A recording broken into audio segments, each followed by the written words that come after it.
Walkers are some of the most iconic and awesome vehicles in the Star Wars galaxy. From the Mandalorian Basilisk war droid to the gigantic and fearsome AT-AT, there's something truly special about these mobile platforms. But why do they exist in Star Wars, and how did they become the most dominant ground vehicles? In this guide, we'll look at 6 reasons why they became the standard for military forces across the galaxy. I'll examine the cultural and societal influences that affected the types of walkers that different factions used and the image they projected. We'll also compare walkers to some other ground vehicles in terms of all-around performance and effectiveness. As always, I'll be looking at both the current canon and legends, so I can take you on the full journey through this fascinating topic. Let's get started. There's no denying that walkers look incredible, but why are they so popular across the Star Wars galaxy? Let's begin by discussing the practical benefits of using walkers on battlefields in different conflicts and planets. Walkers may seem impractical because we're used to seeing them fall in the original trilogy. However, the reality is that they can be more efficient and dependable than other types of ground vehicles. Walkers typically have a similar set of recurring features that make them stand out in combat. Some of these offer practical advantages, while others are more symbolic. Firstly, as the name suggests, they always have at least 2 legs and may have up to 6, like the All-Terrain Tactical Enforcer, or ATTE, during the Clone Wars. There's no doubt that legs and feet can be their biggest weakness because it gives enemies a clear target. However, it's also their main advantage and the reason why military commanders keep coming back to them. Walkers are versatile across a wide range of environments, unlike many other vehicles. It may seem counterintuitive, but hover tanks like the popular TX-130 Saber class struggle with problematic terrain like sand and snow. These surfaces reduce repulsor lift efficiency and draw more energy, so tanks are no longer dependable. Rugged terrain also drastically reduces stability when they're firing weapons or turning at high speeds, to the extent that they can even tip over. Heavy walkers usually don't have this problem unless an enemy impedes them. For example, all-terrain armored transports, or AT-ATs, are used on Snowy Hoth in The Empire Strikes Back, as well as the beaches of Scarif in Rogue One. Their wide feet spread their weight across the surface so they don't sink into the ground. It's a similar story with the ATTE in Attack of the Clones, as their mechanically articulated feet allow them to step over rocks, trenches, and wreckage. Bipedal walkers like the Imperial AT-ST or the Clone Wars era AT-RT combine speed, firepower, and agility to great effect on scouting missions. Star Wars Complete Vehicles gives us all the canon specifications for these walkers, so I highly recommend checking this out for an in-depth overview of each one and their many variants. Walkers have a multi-role capacity on the battlefield. Larger units like the legendary AT-TE possess insane firepower that can decimate enemy bases and lay down supporting fire as their troops move forward. Well, the General has been making additions to his collection for several years now, and if you're anything like me, you've probably imagined what it could be like to own a saber yourself. So that's why I started my own store called Stickman Sabers, with a singular goal in mind. Make sabers that look amazing, being inspired by iconic designs, but specifically built to actually duel with. No worrying about babying them, just pick them up and go ham. They're equipped with state-of-the-art pixel technology, giving off an incredibly bright light that will light up the darkest rooms out there. And obviously have that iconic hum, just feels right the moment you switch it on. And for a limited time, if you pick a collector's saber up, you'll also get 2 combat sabers for free. So, if you ever thought about starting your own collection, this is a pretty good place to start. Links in the description, and now, let's get back to the video. The most famous on-screen example is, of course, the Battle of Hoth, where the Empire used an attack group of at least 5 AT-ATs under the command of General Maximilian Veers that laid waste to the rebel base. The Imperial AT-AT had heavy laser cannons under the walker's chin, as well as anti-personnel blasters around the body to target approaching ground forces. Cal Kestis also takes control of an AT-AT in the Fallen Order video game, turning it on a squadron of Imperial stormtroopers. Their thick armor and powerful weaponry made it almost impossible for light infantry to stand in their path without suffering massive casualties. The Clone Wars era AT-TE was even more effective in intense combat zones with its mass driver cannon and 360-degree medium laser cannon coverage. Walkers had another battlefield role in that they also served as a very effective troop carriers. According to complete vehicles, an AT-AT could carry 40 troops while an AT-TE could hold 20. Walkers had an obvious advantage over dropships and other carriers because they had heavier armor. Yes, they were much slower, but they were more dependable in theaters with intense defensive fire. In Attack of the Clones, we see some AT-TEs get destroyed before they hit the ground because that's when they're most exposed. However, on the battlefield, it's difficult to take them out without suffering severe casualties, using unorthodox strategies, or having an equally powerful weapon. The walkers could approach their objective and withstand enemy fire before dropping the troops at their target. Meanwhile, bipedal walkers like the Imperial All-Terrain Scout Transport, or AT-ST, were deceptively fast and mobile in almost every environment, from the streets of Lothal and Jeddah to the jungles of Kashyyyk and Endor. This made them perfect for scouting or for head-to-head engagements with small pockets of enemy light infantry. They were one of the most deployed Imperial vehicles across the entire galaxy, and some were even adopted by the New Republic in canon. They were an upgrade on the Clone Wars era AT-RT because the pilots were no longer exposed to sniper fire. The Basilisk War Droid from the Old Republic era is another prime example of an extremely mobile walker. This walker was unusual in that it was effective on the ground and in the air, giving their users a massive advantage. The Mandalorian Neo-Crusaders rode them into battle after assimilating them with their armor. The Knights of the Old Republic campaign guide explains how these droids were semi-sentient and even grieved the deaths of their riders. Unlike other walkers, Basilisks could operate on the ground, in space, and in the air with a flight speed of 550 kilometers per hour. The Essential Guide to Warfare explains how there were countless variants, but a typical loadout included pulse wave cannons, concussion missile launchers, and auto blasters. Each Basilisk had a unique relationship with its rider that effectively made them extensions of its rider's body. The new Essential Guide to Droids reveals how Darth Revan attempted to force the Mandalorians to destroy or give up their Basilisks after defeating them, but he wasn't totally successful, with some even surviving until the Galactic Civil War era. Basilisks aren't pure walkers in the strictest sense because they can obviously fly. However, in principle, they serve the same function and were commonly used on the ground, so it's fair to include them here. While many of the stories involving Basilisk droids are consigned to legends, the walkers themselves are canon. Bipedal scout walkers also served as escorts for heavy walkers because they were more mobile. They could shoot down any approaching troops who were trying to sabotage the likes of AT-ATs from below. We see this during the Battle of Hoth, where AT-STs have a key role in the invasion.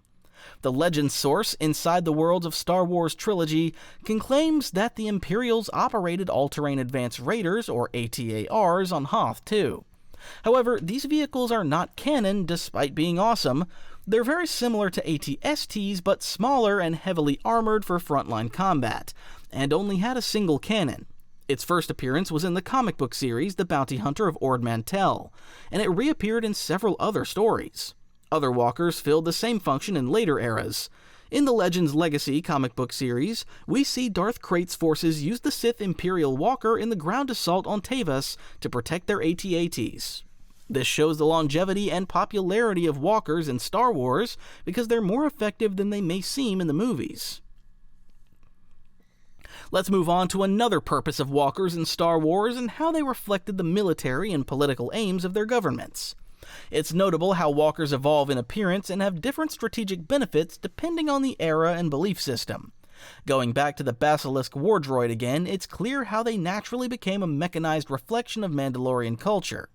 War was the core of Mandalorian society, and each individual droid became an extension of the warrior's status. They weren't just mass-produced battlefield assets like an Imperial AT-ST, but rather a personal mount like a medieval warhorse. The Legends novel Legacy of the Force, Sacrifice, explains how they became a rich symbol of Mandalorian culture and an emblem of their martial superiority. But the Mandalorians weren't the only faction that used walkers in this way. Nobody used walkers as symbols of authority more effectively than the Empire. The AT-AT, or All-Terrain Armored Transport, was the ultimate representation of Imperial dominance and power. But let's step back a moment and talk about how the Empire's military transitioned from the Grand Army of the Republic into the force that dominated the galaxy and took on the Rebel Alliance.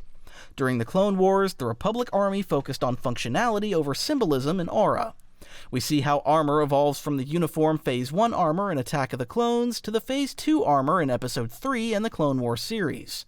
It also became extremely common for troops to modify and personalize their armor depending on where they were fighting. This also correlated with the Republic's strategy and military aims. They were in a head-to-head war of attrition and survival against the Separatists, so they created the most effective battle systems possible. The AT-TE is an example of this. With its 6 legs, it was more stable than the later AT-AT, and it also had more firepower. Although vehicles and starships say its armor and troop capacity were lesser, the point is that the Republic focused on reliable functionality over grandiose symbolism. The canon novel Tarkin reveals how the end of the Clone Wars provoked a massive change in military doctrine. The new Empire's focus was on domination and maintaining its autocratic rule over the galaxy. Grand Moff Tarkin established that the most effective way to do this was through overwhelming fear and intimidation. That's why they developed ships like the Imperial Star Destroyer, superweapons like the Death Star, and of course, walkers like the AT-AT. This military philosophy was known as the Tarkin Doctrine and became the basis of Imperial military control. AT-ATs have a very specific design that makes them among the most terrifying vehicles in Star Wars. There are a few specifications in canon sources, but Legends texts like the Essential Guide to Warfare and the Imperial Handbook state that they stood 22.5 meters high. This offered them outstanding visibility, but also made their presence extremely demoralizing for enemies. The Star Wars Encyclopedia says that they deliberately resemble ancient beasts of war, and they were often the first vehicles used in ground conflicts. Their thunderous steps also had a significant psychological effect on opposition forces, who had to endure the ground shaking before the walkers appeared on the horizon. AT-ATs recur throughout canon and legend stories after the Battle of Yavin.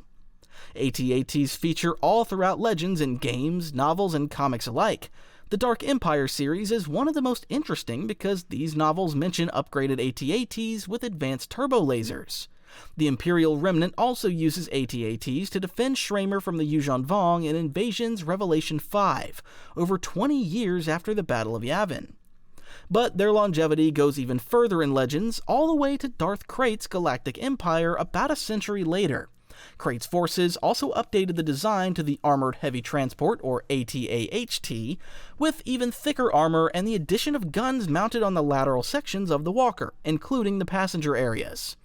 The Legacy-era campaign guide explains that it was primarily used on worlds where repulsor lift vehicles weren't effective, such as the Imperial capital of Bastion, and had a top speed of 80 kilometers an hour.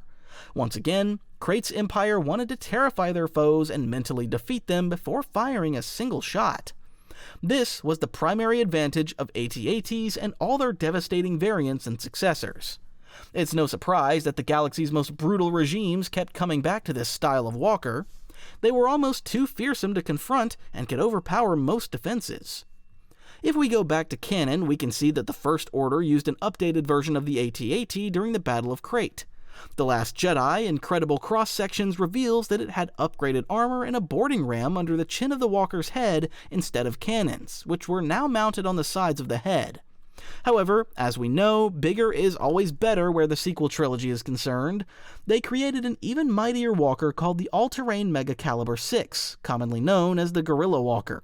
According to The Last Jedi, Incredible Cross-Sections, it was almost twice as tall as a standard AT-AT at a ludicrous 40.87 meters high. Its most notorious feature was the outrageous MC-6 heavy turbo laser cannon that could punch through planetary shields. Basically, it's a battleship on legs. The oversized forelegs are deliberate because they provide increased support and stability from the cannon's ridiculous recoil. The Guerrilla Walker also had a pair of anti-ship cannons as well as other ferocious weapons.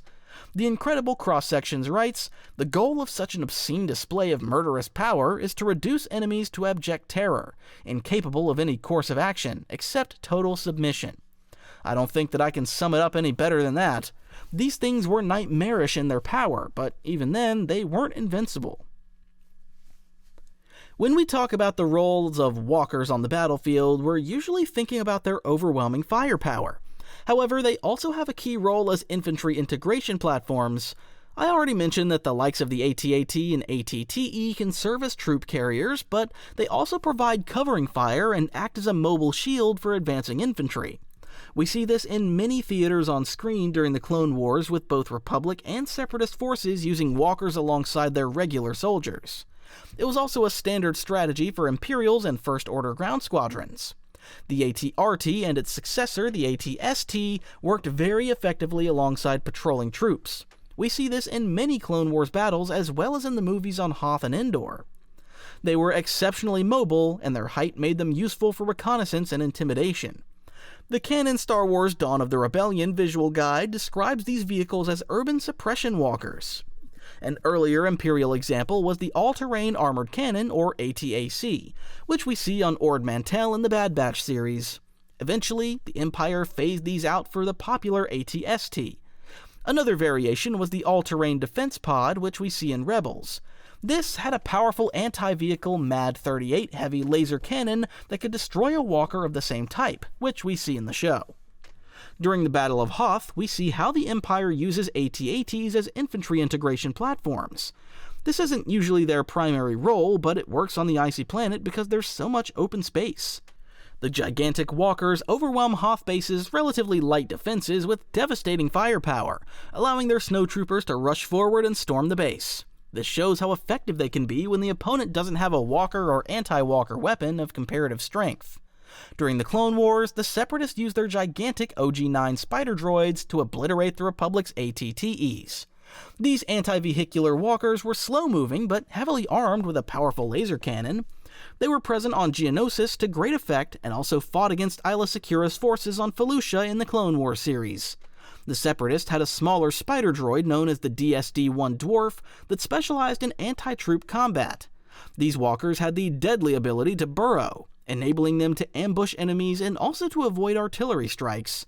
They worked brilliantly in support of advancing battle droid armies.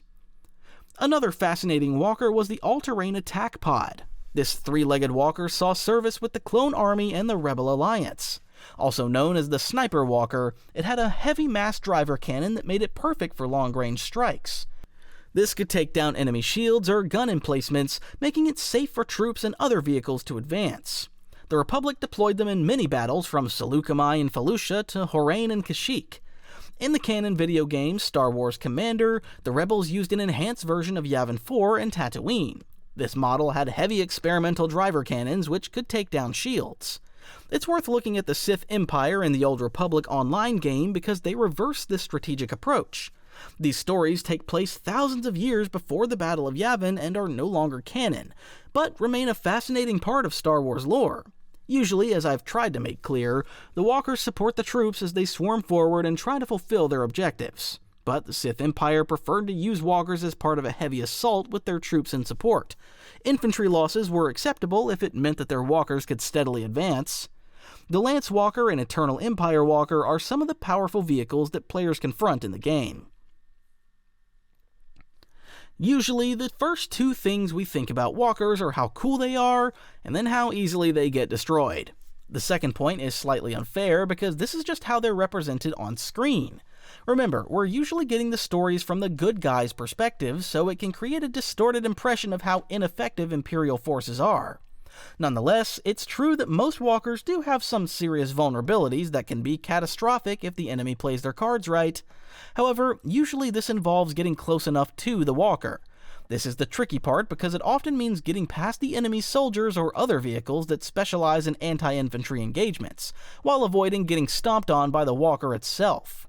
Let's look at some of the most iconic walkers in Star Wars, their biggest weaknesses, and how opponents exploit them. We could do this chronologically, but instead I want to start with the most legendary walker in Star Wars of them all, the AT-AT. This quadrupedal walker has ferocious firepower and an intimidating aesthetic, but it definitely has some serious design weaknesses. Firstly, there are its forward-facing primary cannons. This placement makes it more vulnerable to enemy vehicles attacking from the side or rear. It's very dependent on escort walkers and tanks to protect it from ambushes. AT-ATs can be very exposed without aerial or ground support, so it's a bad idea to send them alone into combat against prepared enemies. However, the Empire was aware of this, so several AT-STs or even Juggernaut tanks would usually accompany them. Luke Skywalker famously destroyed one on Hoth by cutting into the underside of the walker with his lightsaber and tossing a thermal detonator inside. Another issue we see during the Battle of Hoth is that the cockpit doesn't provide much visibility. The crew depends on sensors, and there are blind spots around it that can be susceptible to sabotage. Meanwhile, AT-ATs are very slow to turn, so this can cost them dearly in an active combat zone against fast-moving targets. They're very effective as siege engines, but not as useful on chaotic battlefields. The Clone Wars AT-TE was much superior in this regard. However, the most obvious weakness with AT-ATs is their long, exposed limbs. The Rebel Alliance identified this on Hoth when they used snow speeders to neutralize the walkers without destroying the main hull. They entangled the knee joints with cables and critically immobilized the stricken walkers. If an AT-AT topples onto its side, it can't stand back up under its own power. This instantly removes it as a serious threat. Another key vulnerability is its poorly protected underbelly. Assault troops could theoretically get close enough to sabotage it from underneath with mines or other anti-tank weapons. This is not easy to do, but it has happened in combat. The AT-ST was one of the most common Imperial weapons across the galaxy. However, according to starships and speeders, it had the highest maintenance per hour record in the entire Imperial Army. Similar to the AT-AT, its knees were a critical weak point, leaving it vulnerable to cables and trenches. The scout transport also had light armor, which only protected it from regular infantry weapons. We see this in Rogue One because they're susceptible to lasers and heavy cannons. Furthermore, the AT-ST deliberately didn't have full-body armor because this would slow it down. Unfortunately for the Empire, it also exposed the Walker to asymmetrical attacks along its flanks. The Ewoks notoriously used their anti-Gorax traps to crush an AT-ST between a pair of logs in a humiliating moment for the Empire. They also tripped one using vines, as they proved that primitive weapons could defeat Imperial engineering. There are also several cases in canon where attackers commandeered walkers and turned them on their own forces. In Rebels, Kanan Jarrus, Ezra, and Garazeb occupy an Imperial AT-AT and turn its heavy weapons against its former allies on the planet Selos. They catch the Imperial forces off guard in a very effective attack against another AT-AT. Similarly, in Episode 6, Chewbacca changes the balance of power on Endor's moon when he captures an AT-ST and uses it against the Stormtrooper garrison.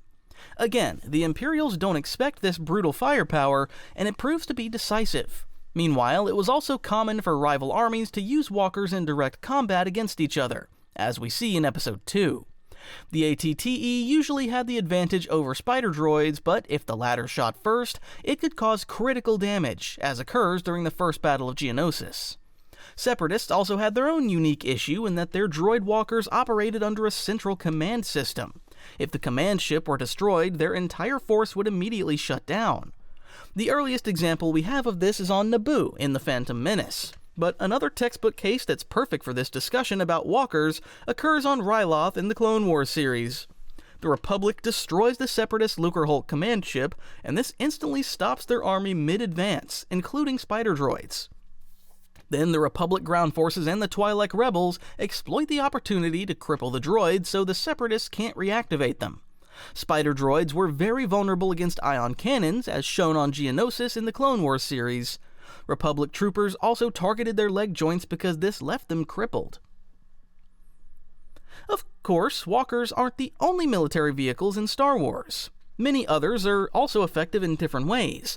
We see several of these during the Clone Wars and other conflicts, so let's look at what they offer compared to walkers. One of the most popular during the Clone Wars was the TX-130 Saber-class hover tank, also commonly known as the Republic Fighter Tank. Anybody who played Star Wars Battlefront 2 will know and love this vehicle because it's so fast and maneuverable. The key advantage of the TX-130 is that it can cross the battlefield at high speeds of up to 320 kilometers an hour. Meanwhile, it had powerful weaponry, including a beam cannon turret and dual heavy lasers, although there were some variants. Many Jedi piloted this vehicle because their Force abilities maximized its potential, as we see in the Clone Wars game. The Rebel Alliance also used this tank during the Galactic Civil War, with a notable appearance at the Battle of Turak IV. However, despite this tank's popularity, it had some key disadvantages, which meant it would never replace walkers. Firstly, because it depends on repulsor lifts, it's not as adaptable to different environments or suitable for rugged terrain. Patrol vehicles like the AT-RT and AT-ST were better in tighter environments like dense forests or narrow city streets. Saber-class tanks also have lighter armor, so they're more vulnerable to heavy fire as well as anti-vehicle mines. Walkers are slower, but they can continue to advance despite adversity. It's a similar situation with the Separatist armored assault tank Mk1. This was their equivalent of the Republic fighter tank and their most common vehicle. Star Wars Complete Vehicles reveals that it required a crew of at least 4 droids or organic beings, with 1 pilot, 1 commander, and 2 gunners. The impressive loadout included a turret-mounted heavy laser cannon, lateral lasers, and projectile launchers. The Force Awakens head-to-head says that it had a top speed of just 55 km per hour, so it was much slower than the Saber-class fighter tank. This was a key disadvantage because it could expose the tank to enemy attacks. In one episode of The Bad Batch, we even see Crosshair destroy an AAT with a single shot down the barrel of its laser cannon.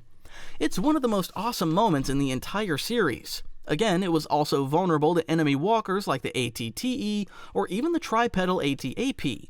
Another issue for the Separatists was that their droid pilots didn't have the capacity to improvise, unlike organics, as we see when the Rebels used captured ATAPs in the 2015 Marvel Star Wars series. Finally, let's look at the Juggernaut tank. There were several variants of this, but the most notable example was the HCVW A9 turbo tank that we see in Rogue One and the Bad Batch series. This rapid vehicle wasn't designed for frontline assaults in the same way as standard walkers. Instead, the Empire used it as a troop carrier and transport. Unlike the previous vehicles, the Juggernaut didn't have repulsor lifts, but instead had 10 wheels.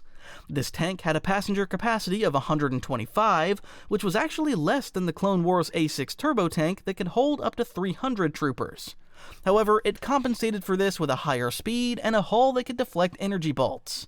Juggernauts could get large numbers of infantry to the front lines very quickly before retreating out of danger. They had enough firepower to protect themselves, including a pair of turret-mounted heavy repeating blasters and laser cannons that could be very destructive for exposed enemy infantry. However, these were primarily defensive because it didn't make sense to operate the Juggernaut as an assault vehicle.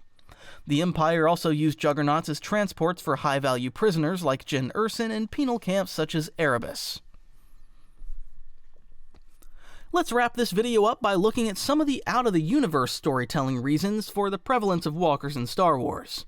The most obvious reason is that they look incredible. You don't even have to be a Star Wars fan to recognize stills from the Battle of Hoth. That battle scene is one of the greatest moments in 20th century cinema. Walkers like AT-ATs and AT-TEs have an aura in a way that other vehicles simply don't. They loom over battlefields and intimidate their opponents before they even fire a shot. Some people think they're dumb, but they're missing the point. The purpose of the AT-AT was to terrify opposition into submission under the Tarkin Doctrine, as I explained earlier. This was carried into other autocratic regimes like Darth Krayt's Empire in Legends and the First Order in canon. It's also equally significant that the Rebel Alliance rarely uses walkers in Star Wars. This is for several reasons. The first is purely practical, as they don't have the economic means to develop or produce their own walkers. Instead of going head-to-head with the Empire in massive full-scale ground battles, they usually depend on guerrilla warfare and asymmetrical tactics. Sometimes they successfully capture Imperial walkers and turn them on the Empire, but this is pure opportunism. Another reason for this is that the battles become very symbolic. The clash between the AT-ATs and the Snowspeeders is reminiscent of David fighting Goliath. It truly conveys the level of challenge the rebels are facing and how they're really up against a juggernaut, no pun intended. Another fantastic example of this is when the Ewoks defeat several AT-STs using primitive traps during the Battle of Endor. It proves how ingenuity and sheer bravery can be enough to beat the might of the evil Imperial machine. Walkers also provide a narrative trick for the writers. There's time for the dialogue between characters and tension to build as they approach. Again, Hoth is the prime example of this. If it were just tanks, it would have been a very different movie. The slowness of the AT-ATs is very deliberate because it stimulates an impending sense of dread. Also, from an out-of-universe perspective, it gives the rebels some chance of escaping before the Empire cuts through their doors, which is necessary for the story. It's no surprise that walkers have some of the most striking appearances in Star Wars. The Separatist spider droids in the Clone Wars are deliberately inhuman and monstrous. Part of this is because they're Neimoidian designs, but it's intentional to evoke fear in their enemies. They loom like predators over clone troopers on the battlefield. The same is true of the Neo-Mandalorian Basilisk droids. Just their name alone says it all. It's worth noting that the ATTE is perhaps the least striking in appearance. Yes, it's got a massive cannon on top of it, but it has an almost plodding design with its 6 heavy legs and enormous body. The Republic favored functionality over terrifying designs, and this reflects the psychology of their commanders. There's a reason why Star Wars gamers love hijacking enemy walkers. It's an option in video games from Jedi Survivor to the Battlefront series. In the movies and TV, it's always awesome when a hero defeats a gigantic walker through a moment of improvised ingenuity. We love walkers because of what they can do in combat, but also because of the many dramatic ways they can be destroyed. That's why they'll always be the most popular ground vehicles in the Star Wars galaxy, on and off the screen. Oh, and again, for a limited time, every Stickman Saber purchase comes with 2 additional combat sabers, so you're more than ready for your own duels. If that sounds like something you'd want to look into, the link's in the description.